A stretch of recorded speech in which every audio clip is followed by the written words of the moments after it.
वेळ आहे की सोनालीजी पुन्हा एकदा आपल्या बरोबर जोडल्या गेलेल्या आहेत इतर आदिवासी आंदोलक विद्यार्थ्यांसोबतीनं. सोनालीजी, मांजरीतल्या आदिवासी विद्यार्थ्यांच्या आंदोलनाची सरकारनं पुरेशी गांभीर्यानं दखल घेतली का? यापूर्वी विरोधकांनी काय आरोप केले आणि सरकारनं आदिवासींसाठी काय केलं या संदर्भातली चर्चा देखील तुम्ही ऐकलेली आहे. मात्र आज ही दखल घेण्यासाठी 13 दिवस जे आहेत ते सरकारला पुरेसे वाटले का?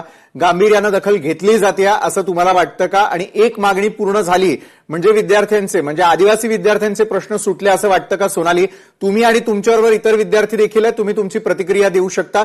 सरकार ऐकतंय, विरोधक ऐकतायत आणि यावेळेला माजी आदिवासी मंत्री देखील आपल्यासोबत आहे. सोनाली, बोला. पहिली गोष्ट, आम्ही कोणत्या पक्षाचे नाही आम्ही काँग्रेसचे, नाही बीजेपीचे. आमचा मेन मुद्दा आहे की आमच्या ज्या मागण्या आहेत त्या पूर्ण करा. सरांनी जे बोललेले आहे की बीजेपी आल्यानंतर हे सरकारने एवढं केलं, आम्ही त्याचा विरोधी नाही सर, आम्ही त्याचे विरोधी नाही. आम्ही विद्यार्थी, आम्ही फक्त आमच्या शिक्षणासाठी आमच्या मागण्या मागतोय. तुम्ही म्हणत आहात की बीजेपी आल्यानंतर त्यांनी एवढ्या सुधारणा केल्या, आम्ही मान्य करतो सर, आम्ही मान्य करतो.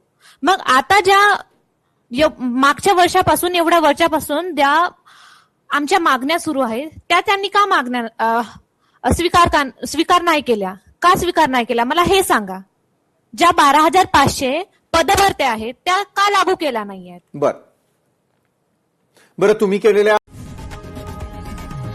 लोकशाही मराठी ऐका, पहा, जागरूक रहा.